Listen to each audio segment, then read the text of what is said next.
Hello students, good morning. तो कैसे हैं आप लोग? मैं हूं सचिन, आपका फिजिक्स मेंटर, और एक बार फिर से आप सभी का स्वागत करता हूं आपके अपने यूट्यूब चैनल फिजिक्स गुरु मंत्रा पे।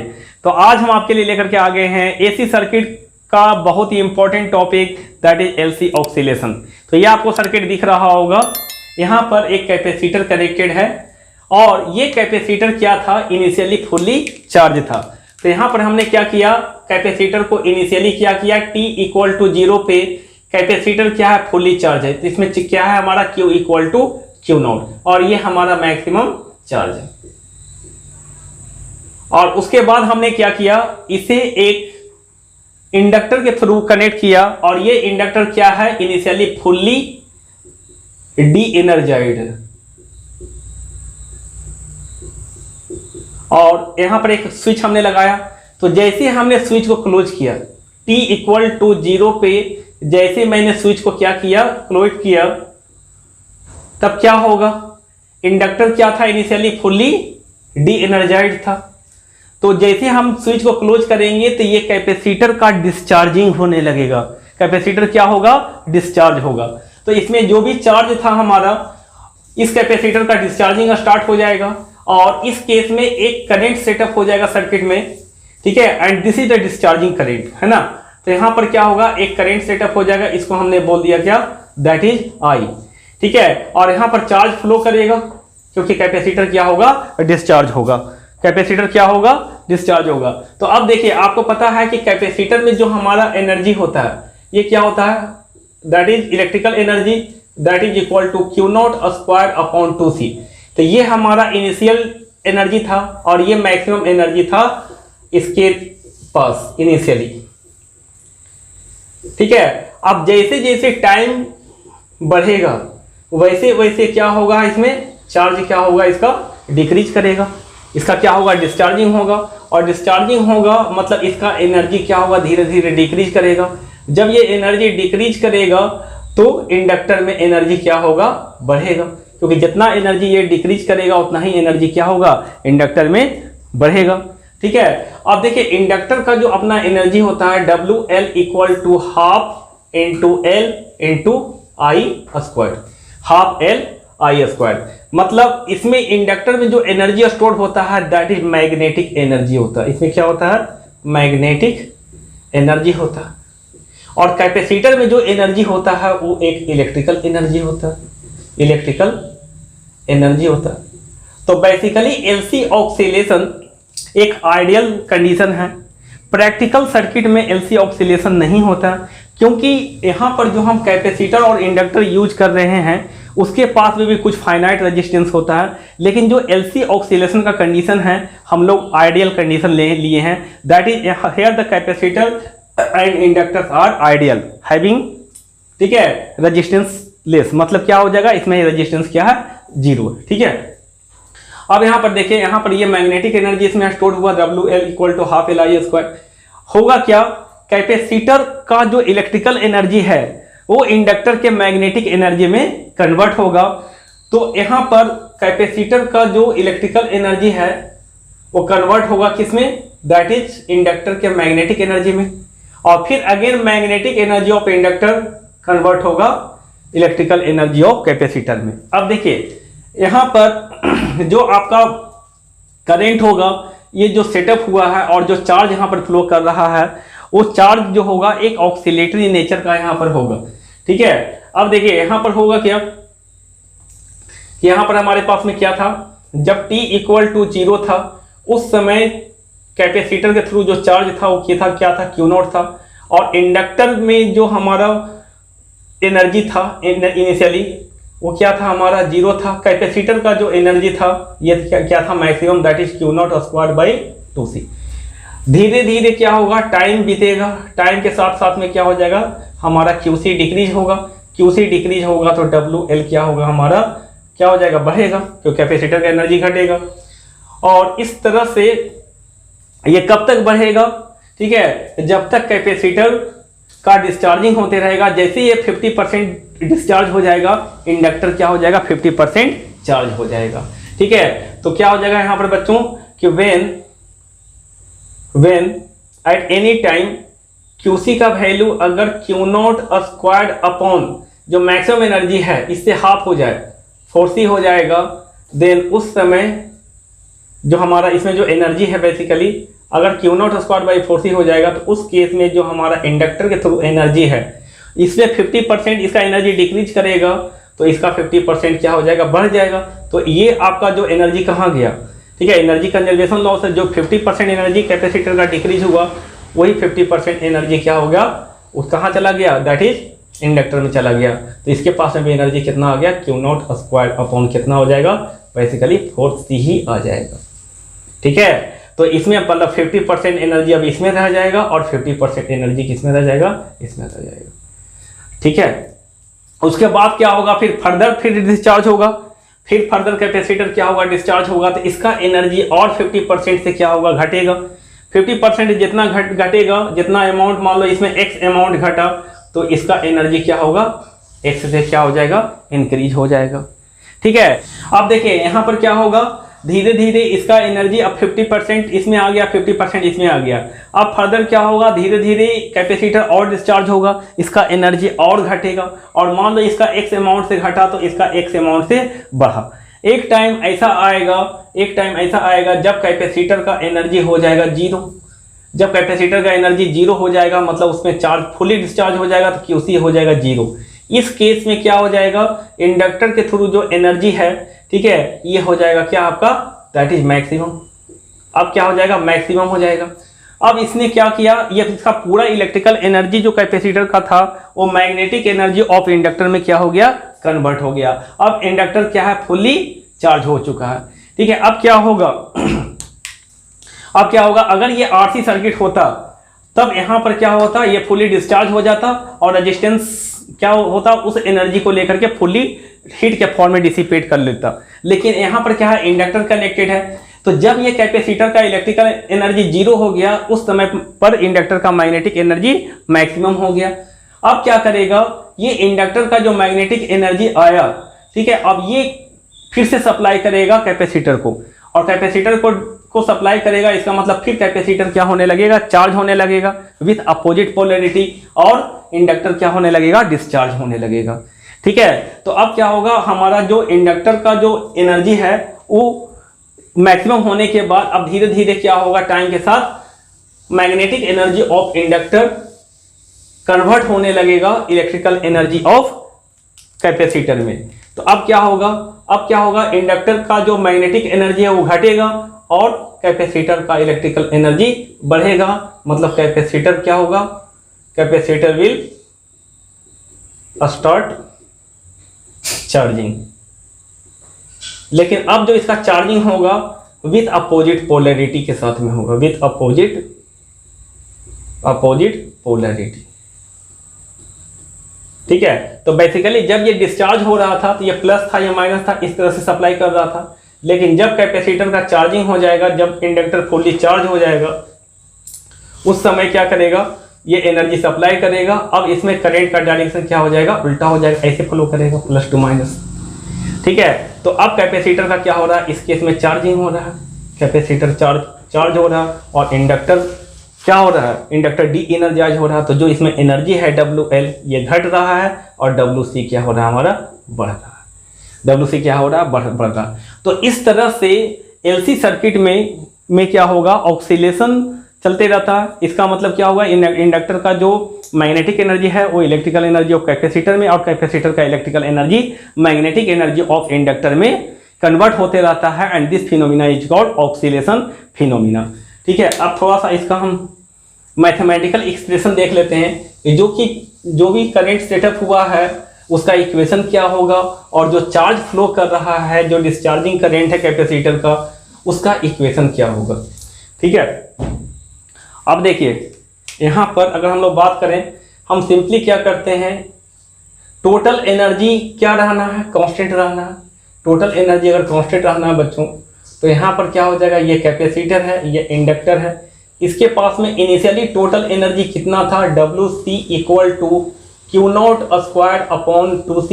इनिशियली इसके पास एनर्जी कितना था, इसके पास में एनर्जी क्या था, 0।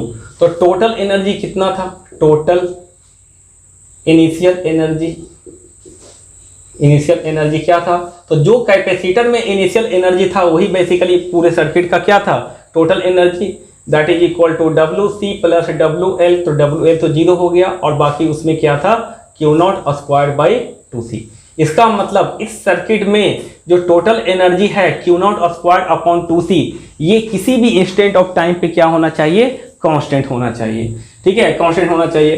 तो इसके लिए हम क्या करेंगे, यहाँ पर आपका जो W L plus W C है इसका वैल्यू किसी भी इंस्टेंट ऑफ टाइम पे कितना होना चाहिए बच्चों, Q naught square by two C, इस वैल्यू के बराबर आना चाहिए। मतलब basically W L plus W C का वैल्यू क्या होना चाहिए, कांस्टेंट होना चाहिए, कांस्टेंट होना चाहिए। अगर ये कांस्टेंट होगा तो बताइए, अगर मैं एक बात बोलूँ, अगर इसको मैं डिफ्रेंशिएट करूँ तो क्या हो जाएगा, तो हम बोलें क्या, D W L upon D T plus D W C upon D T, इसका वैल्यू क्या होना चाहिए, जीरो हो जाना चाहिए। होगा कि नहीं होगा?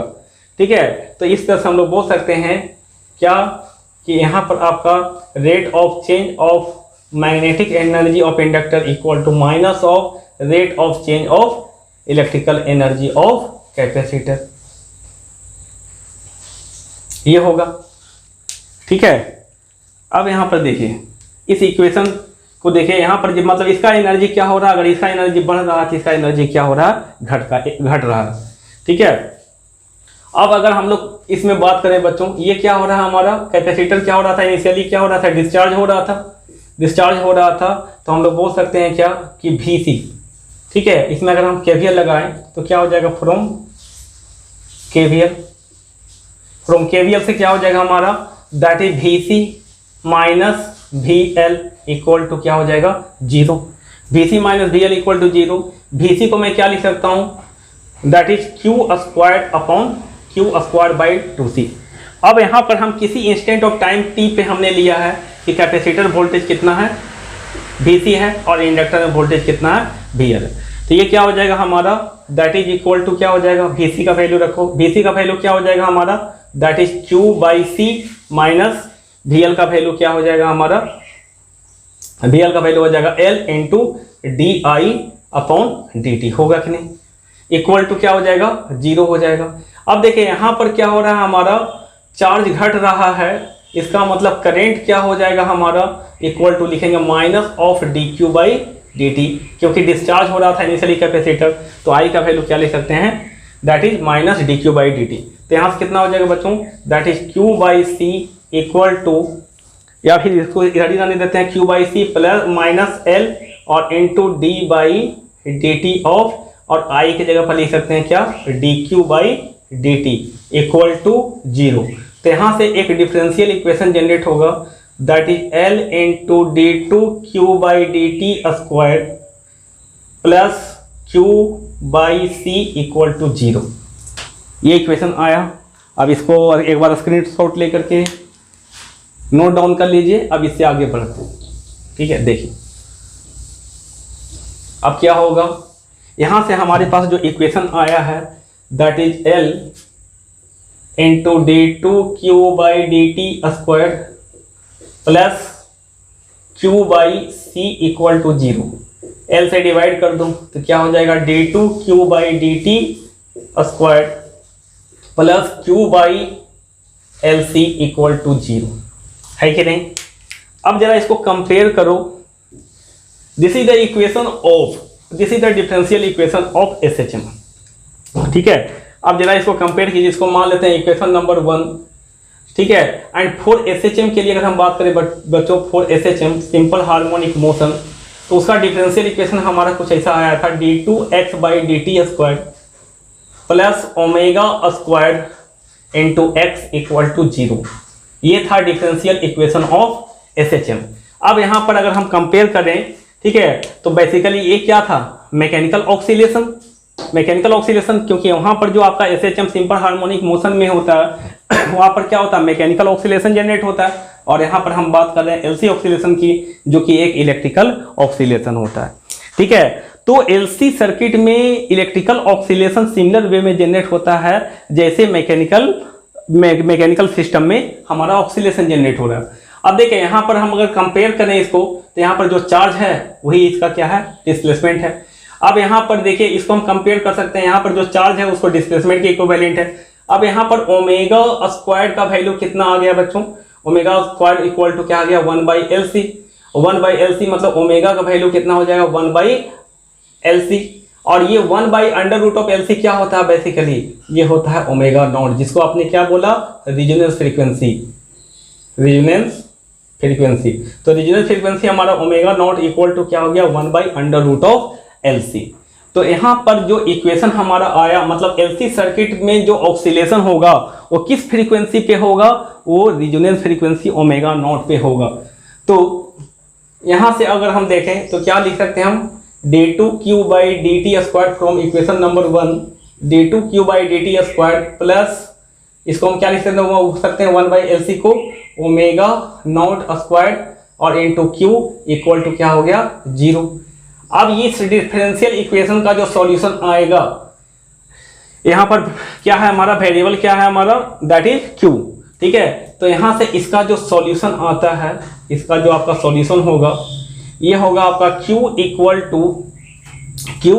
To q naught cos of omega naught t। इसका जो सॉल्यूशन आएगा ये आएगा q equal to q naught cos of omega naught t। और अगर फेज लेना है तो आप फेज भी ले सकते हैं, दैट इज इक्वल टू 5, ठीक है। अब देखिए यहाँ पर 5 का वैल्यू क्या हो जाएगा, 0 हो जाएगा। कैसे 0 होगा, तो देखो t इक्वल टू 0 पे बात करें अगर हम, तो t इक्वल टू 0 पे अगर क्या हो जाएगा हमारा, t इक्वल टू 0 पे क्या था, q equal to q naught cos of t का वैल्यू 0 पुट करो तो ये पार्ट 0 प्लस कितना हो जाएगा हमारा cos 5, ठीक है। तो यहाँ से q नॉट कैंसिल, तो cos 5 का वैल्यू कितना आ जाएगा, cos 5 का वैल्यू आ जाएगा 1, cos 5 1 मतलब 5 का वैल्यू कितना आ जाएगा, 0 डिग्री। तो यहाँ पर आपका इनिशियल फेज क्या हो गया हमारा, 0 हो गया। तो इक्वेशन किस में ट्रांसफॉर्म हो गया, q equal to q naught into cos of omega naught t। ये आपका इक्वेशन आया चार्ज का equation. This is a very very important equation, कि अगर आपका चार्ज का इक्वेशन से रिलेटेड कोई अगर न्यूमेरिकल आता है तो आप यहाँ पर क्या लिखेंगे, q equal to q naught cos of omega naught t। Omega naught क्या है, रिजोनेंस फ्रीक्वेंसी, q नॉट क्या है, मैक्सिमम चार्ज जो हमारा क्या था, इनिशियली कैपेसिटर में कितना चार्ज था। अब यहाँ से हम जरा करंट का इक्वेशन निकाल लेते हैं। करंट क्या होगा, सर्किट में जो करंट सेटअप हुआ है वो क्या हो जाएगा, एनी इंस्टेंट ऑफ टाइम पे जो करंट होगा क्या होगा, dq/dt। और बेसिकली ये माइनस dq/dt होगा, क्योंकि कैपेसिटर क्या था, डिस्चार्ज हो रहा था। तो क्या हो जाएगा यहाँ पर माइनस ऑफ d/dt ऑफ, इसका वैल्यू रखिए q naught into cos of omega naught into t, ये आ जाएगा। अब इसको जब हम डिफ्रेंशिएट करेंगे, q नॉट तो क्या है, मैक्सिमम चार्ज कांस्टेंट है, तो minus of q naught cos omega naught t का क्या हो जाएगा differentiation, minus sine of omega naught t और इंटू फिर ओमेगा नॉट t का चेन रूल से करोगे तो क्या आ जाएगा, ओमेगा नॉट t का with respect to t, that is omega naught. तो यहाँ से क्या आ जाएगा, यहाँ पर plus minus minus plus q naught into omega naught into sine of omega naught t, ये आ जाएगा आपका क्या, दैट इज करेंट का इक्वेशन, ठीक है। तो बेसिकली यहाँ पर q naught into omega not जो हमारा है, इसको हमने यहाँ क्या बोला, maximum current, that is I not. तो कभी कभी अगर मैक्सिमम करंट निकालने के लिए आ जाएगा, that is equal to q naught into omega naught. तो यहाँ से I का वैल्यू कितना आ गया बच्चों, I equal to I naught sine of omega naught t। ये दो इक्वेशन आपको याद रखना है LC सर्किट में, I equal to I naught sine of omega naught t and q equal to q naught cos of omega naught t। अब इस equation को देख के क्या लग रहा है, ये दोनों ही इक्वेशन क्या है, साइनोसॉइडल ऑक्सीलेशन को रिप्रेजेंट कर रहे हैं, ठीक है। कि चार्ज हमारा किस तरह से वेरी करेगा, जिस तरह से हमारा कोसाइन फंक्शन होता है, और ये क्या होगा, करंट क्या होगा, उसका एक साइन फंक्शन होगा, ठीक है। तो इस तरह से हम इक्वेशन यहाँ से जनरेट कर सकते हैं, और इसका आप ग्राफ भी बना सकते हो, ठीक है। इसका ग्राफ भी बना सकते हो, कॉस का ग्राफ होगा, इसका क्या होगा, साइन का ग्राफ होगा। तो इस तरह से हमारा LC ऑक्सीलेशन परफॉर्म होता है in the LC circuit similar to the mechanical oscillation, ठीक है। और ये प्रैक्टिकली फिजिबल नहीं हो पाता है, क्यों, क्योंकि यहाँ पर कुछ ना कुछ रेजिस्टेंस होगा आपका इंडक्टर का, जिसके कारण डैम्पिंग इफेक्ट आने लगता है, और धीरे धीरे ये ऑक्सीलेशन क्या है, डिके आउट होने लगता है, ठीक है।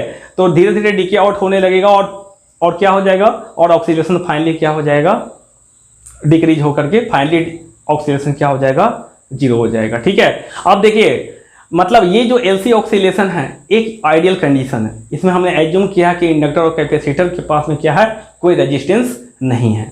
ठीक है, ये एज्यूम करके हमने LC ऑक्सीलेशन का कंडीशन जनरेट किया। ठीक है, और अगर प्रैक्टिकल सर्किट होगा तो उसमें कोई LC ऑक्सीलेशन इस टाइप से जनरेट नहीं हो पाएगा, क्योंकि वहाँ रेजिस्टेंस में कुछ हीटिंग इफेक्ट होगा, जिसके कारण से वो रेजिस्टेंस क्या करेगा, आउटपुट में डैम्पिंग प्रोड्यूस करेगा। ठीक है, तो इस लेक्चर को अब हम यहीं तक रहने देते हैं और आपसे मिलते हैं हम नेक्स्ट लेक्चर में और एक नए कॉन्सेप्ट के साथ। उसमें हम डिस्कस करेंगे series RL circuit, RC circuit, series RLC circuit and resonance condition in RLC circuit. ठीक है, तो चलिए, अगर ये वीडियो आपको अच्छी लगी हो तो इस वीडियो को लाइक करें, साथ में चैनल को सब्सक्राइब कर लें और बेल आइकन को भी प्रेस कर लें, ताकि हमारे आने वाले हर वीडियो का नोटिफिकेशन आपके पास पहुंचे सबसे पहले। So thank you very much and all the best.